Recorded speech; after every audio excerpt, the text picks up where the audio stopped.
ko doon sa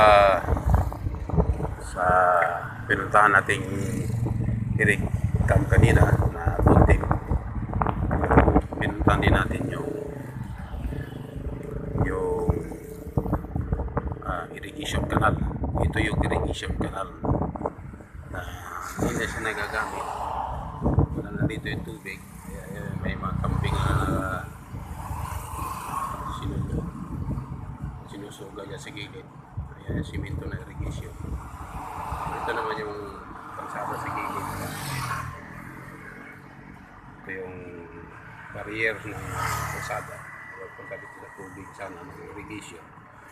Pero ito ay condemn na rin. Wala na ito. Useless na ito ngayon. Kaya masasabi natin nagmahal ang bigas natin, nagmahal yung ano natin kasi napabayaan natin yung ating patubig sa ating palayan at ang paligid kasi dito. Ayan, may tumatawid doon. Ito yung bahay. Nagtatayo na itong mga 2010. Ito. Camellia to. Camellia Springfield. Yung babae na yan. Ito naman yung yung irrigation canal. Na wala na. Condemn na. Kasi wala na yung palayan na sinusuplayan. Saan pa pupunta yung tubig? Wala naman palayan.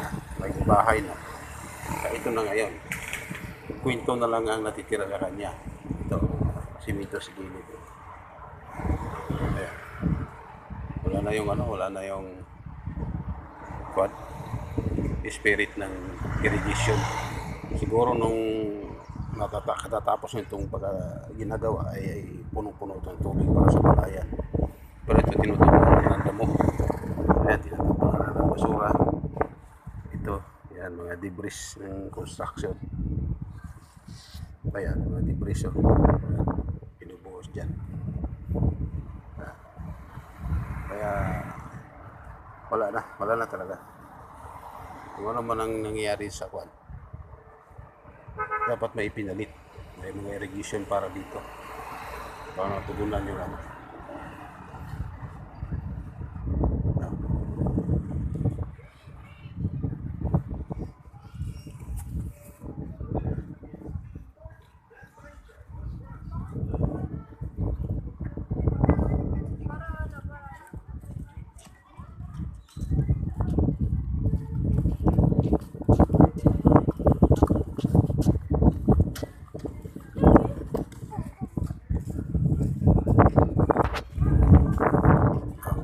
kwento ng patubig ng palayan ay parang isang alamat na lamang dahil yung kanyang mga supply na patubig ay wala na condemn useless dahil sa pabahay program ng tao.